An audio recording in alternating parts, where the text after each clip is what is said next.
You're listening to Retail Disrupted, a podcast that explores the latest industry developments and the trends that will shape how we shop in the future. I'm your host, Natalie Berg.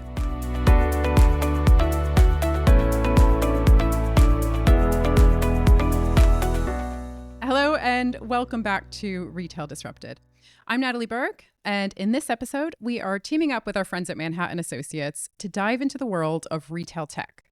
I'm delighted to be joined by Keith Dipple to explore what's next for unified commerce, the evolution of point of sale, or POS as we'll refer to it on this podcast, and the 2026 retail tech trends that you need to know about. So Keith, let's dive in. First of all, welcome to the show. It's a pleasure to be here. Thank you very much, Natalie. And you know what? It's a pleasure to be recording in person. I don't always have the opportunity to do that. So that's a nice treat. But no, it's great to have you here. I know you speak to retailers regularly. What are you hearing? What's keeping retailers up at night? Okay, I think at the moment, the overriding challenge in the industry is around costs. We've got the tariffs, increasing labor costs, business rates. There's potentially talk about increasing property tax for large sites. That could lead to about 400 store closures alone. So there's some extreme pressures from a cost perspective. And then last but not least, which is a constant really, is how to drive share of wallet through the customer experience and capitalize on all the available channels. So, and kind of linked to this, how to keep pace with the dynamic technological forces. Yeah, because there's no sitting still, right? We know that's the most dangerous thing you can do in retail. What would you say have been the most notable shifts? If we just look over the past 12 months, what's really moved up the agenda? Well, AI is quite a dominant subject. It's not going to go away. This is potentially the biggest technology shift since the internet. So it's huge. That is clearly a notable shift, but obviously it's in its infancy at the moment. So helping dispel some of the myths and help work with retailers to capitalize on its potential, I think, is where we're spending a lot of time and effort. I think also we're going full circle where the store is concerned. It's now becoming the epicenter of focus again. So how to capitalize on these experience assets, I think, is another key area. There is a huge focus on unified commerce as well, in support of things like the circular economy, on social and discovery commerce, providing the seamlessness that customers just expect now. I mean, we've seen that social commerce is potentially going to double from about 7.4 billion to about 16 billion by 2028. So yeah, some huge shifts there. So let's talk a little bit more about unified commerce. The very first thing I think we need to address is its definition, right? Yep. Some people think this is just the latest industry jargon and it's just the new word for omnichannel. But I think you might have a different opinion. What's your take on unified commerce? Can you define it for us? It's a great question because I think quite often people struggle to distinguish between the two. So for me, Omnichannel, having worked in it for so many years now, it was really introduced to create better harmony, really, regarding the customer experience across all channels. Now, unified commerce really goes deeper. It's all about consolidating the necessary data and the systems into a single platform, which feeds the business then with real-time single sources of truth. So it doesn't mean that a unified commerce platform has to execute on everything. The data supports scale. It supports rapid access by the systems, ultimately for them to be more effective in its use and in the consistency of the output. So, for example, unified inventory.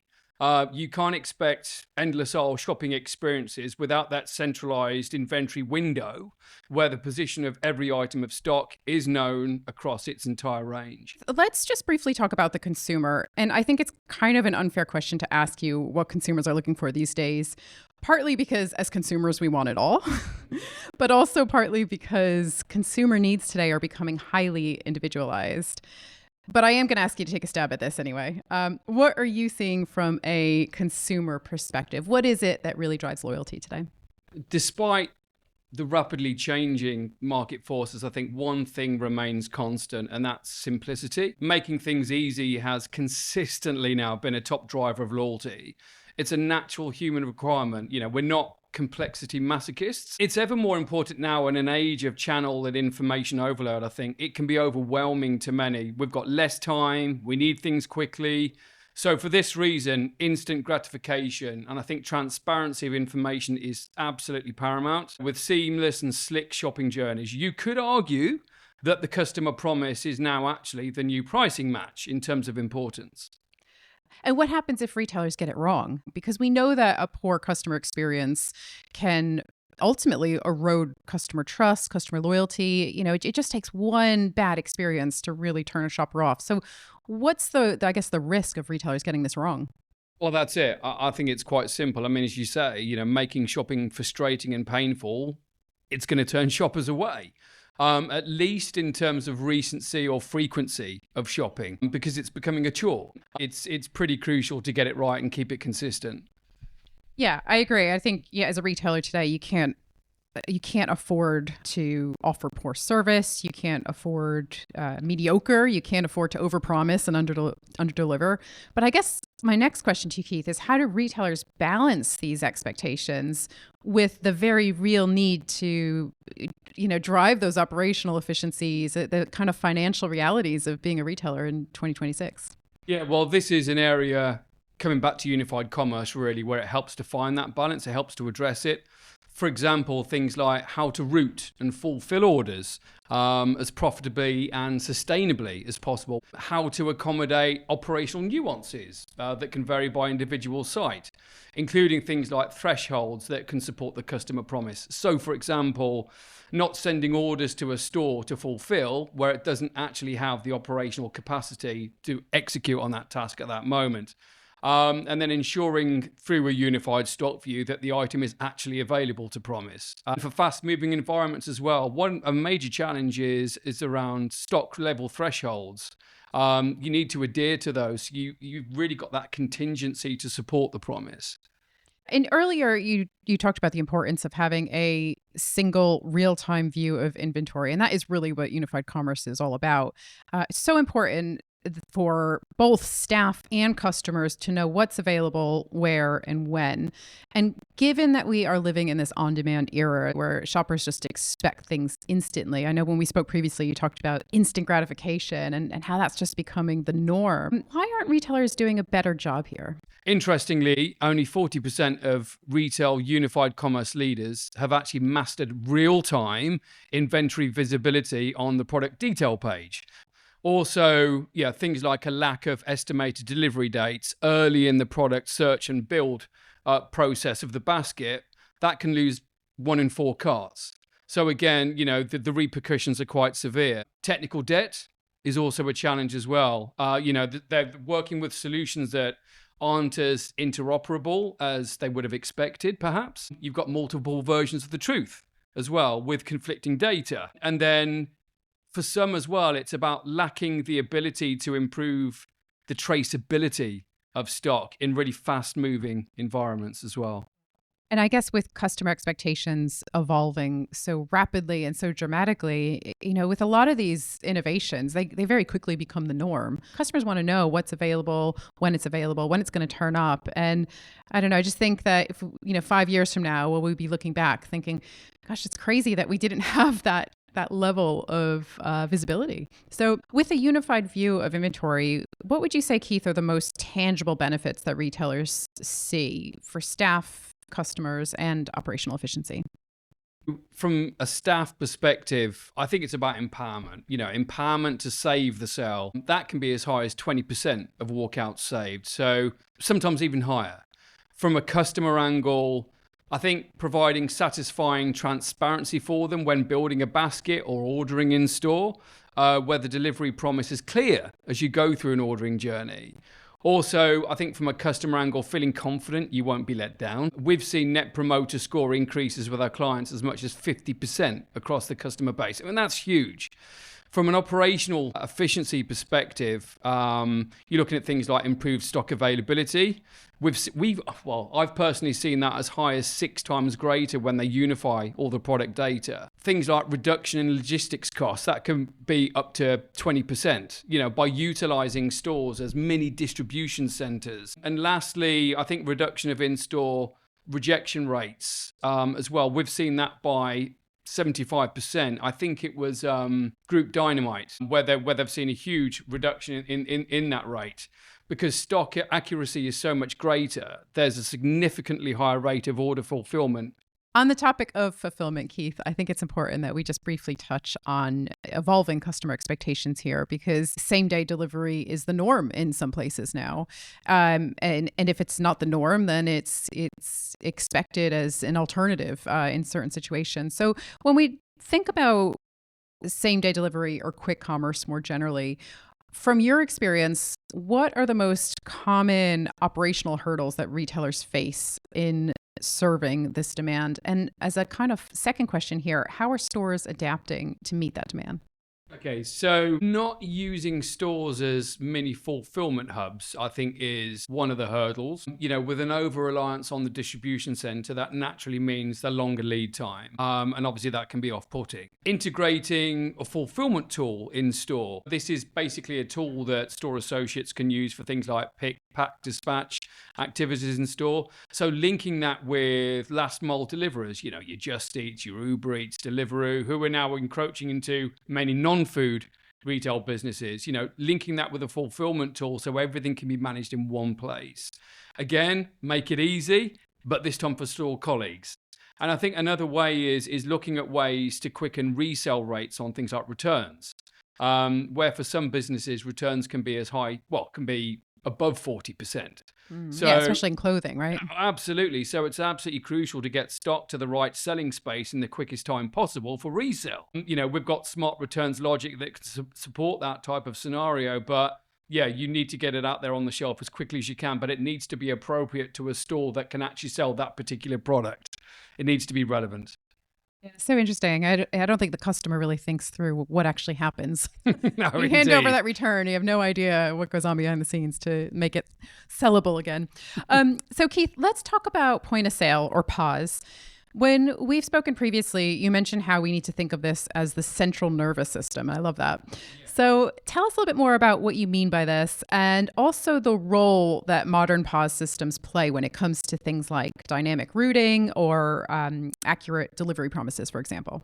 Sure, yeah. So indeed, it is. It's about saving the sale. It's enabling quick and easy ordering. As you say, I love the central nervous system phrase. That's what it should be, where all the key information is readily accessible on the customer, on the product, on pricing, on promotions, and the promise. It's much more than just a front-end means of transacting. The POS as well should support things like mixed basket builds, so you can cater for different journeys. So I want to pay for an item in store today. I want to order an item for home delivery. I want to order another item for collection from another store where it's in stock, but in just one convenient transaction.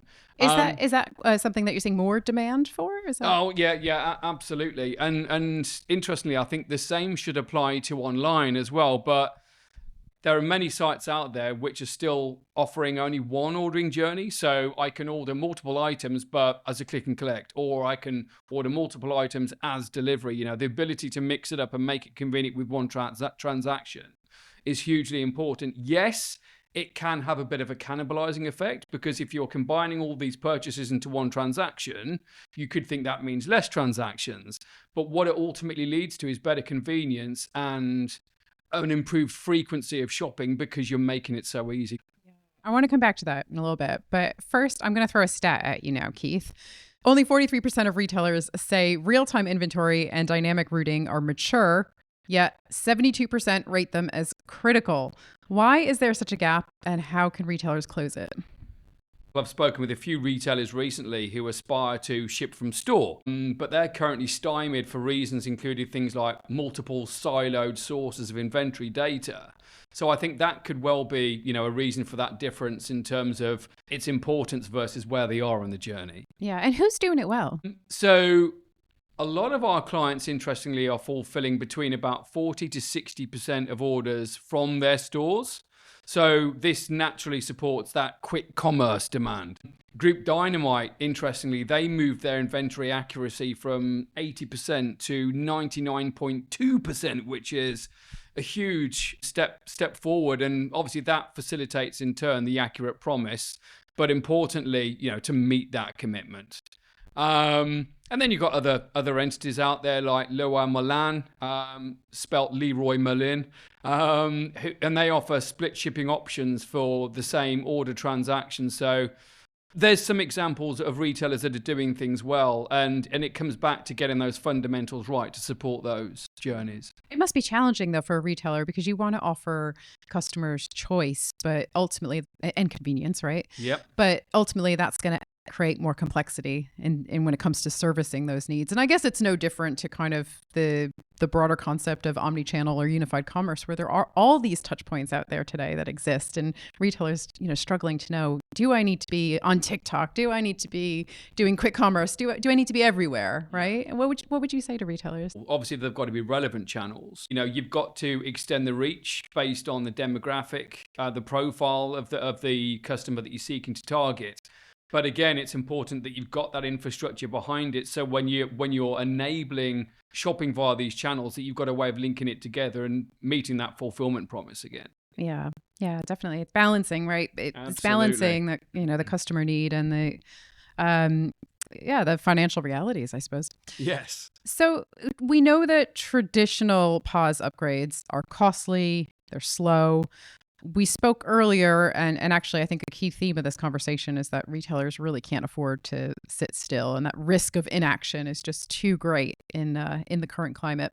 But how does this impact retailers' agility and their competitive edge if those traditional POS upgrades are taking a long time? Once you're on this path with such a system, unfortunately you're playing perennial catch up. It really can be an unforgiving cycle to fall into. And to be fair, I think many are conscious of what they're stuck with and they're struggling to find a way out. So yeah, I would say really it's that perennial catch-up cycle that you can fall into, which is very difficult to break out of. Not a place any retailer really wants to find themselves in. Keith, talk us through what a versionless POS looks like, and how does that change the economics of running your retail operations? Frequent updates are readily delivered and available. These can be deployed almost invisibly behind the scenes with no downtime or complex change management, akin to when an upgrade is being piloted and rolled out. So yes, it improves the ability to continue to trade without interruption. From an empowerment perspective, it's all about putting all the critical information at an associate's fingertips. But accurate, reliable information naturally that's got really high data integrity. So Keith, what would you say for retailers that are maybe just starting out on this journey? What are some quick wins for those retailers? Yeah, and again, I think quick wins is absolutely the right mindset. It's about delivering new experiences sequentially. It really doesn't have to be an intimidating rip and replace. For example, utilizing a unified commerce platform's promotions engine to provide consistent cross-channel promotions, unifying the inventory data into a single repository and providing access in real time so you can offer endless aisle shopping, the ability which is to sell anything from anywhere to anywhere. So this way, a retailer can sell from its entire range and even consolidate third-party catalogs as well, so they can pull all those together and create better marketplace experiences. So Keith, looking ahead to the future, I'd love to know where you see the big opportunities, whether that's online or in store when it comes to POS, because we know there's so much happening when it comes to AI and how that's going to improve the customer experience, allow for better personalization, more operational efficiencies. So what are you seeing? Where do you see the kind of the big opportunities going forward? I think it's already being applied pretty well, but with the agentic AI, how that's being applied, that's fascinating because our CTO, Sanjeev, talks about AI in really wonderful, simplistic terms, which is the ability to think, to see, and then do. So we're seeing AI as a route to ordering amendments that don't require human intervention. It isn't necessary. I want to change my order. I was due to pick it up in store, but actually I want it shipped to my home. I can do that without human intervention, as I say, and the associated costs with it. Keep your people focused on the right things. Definitely, yeah. AI in support of personalization. When we talk about, think and see and do, it's about providing recommendations on both promotions and products, and they can arm people who are customer facing with that information. It doesn't need to do everything for them. Importantly, it's about providing efficiencies with suggestions and enhancing that experience by enabling people at the coalface to be more personalized in those interactions. As a store manager, you can have dashboards that say how I'm performing, but can you give me some suggestions on how I can meet or exceed those performance goals? How can I keep track at a detailed level on how we're performing? That's the great thing about it. It provides that conversational way of engaging with the system to find the answers that you're seeking to improve performance. It's interesting when we talk about AI because there's so many facets, but I love your point about personalization from a customer experience perspective, that the opportunity to cross-sell, to upsell, and also just to make online shopping more interesting and more engaging. I mean, at the moment, it's still very transactional. It's something we talk about on the podcast quite a lot. It comes up very often, this idea that there are these tools that exist today to make our online shopping experiences more immersive, more personalized, and that's definitely the direction to travel. So, Keith, I've thrown so much at you over the past half hour or so, but I do have one more question. All right. So to wrap up, what's one piece of advice you'd give to retail leaders looking to modernize their POS systems? Firstly, you need to address what is often an expensive elephant in the room. If you're not agile enough, your POS could well be a key barrier. So primarily, you really need to ensure that the solution is architected in the optimal way that provides openness, interconnectivity, and that speed to market. It's got to be a future conscious investment that serves things like the macro environmental shifts and keeps your business at the forefront of the customer experience excellence. So it's got to adapt, it's got to scale, it's got to support your business as it grows, and to be flexible with how you wish to build on it. I think lastly, in terms of deployment, work customer back. Look at the journeys that you're not able to offer. Look at things like the conversion statistics. Look at the level of incomplete orders and really focus on a scenario-based implementation that is sequential, easy to manage, but ticks off those biggest wins first. Thank you for listening to Retail Disrupted. If you enjoyed this episode and would like to support the podcast, please leave a rating or review or share it with others. It really makes a difference.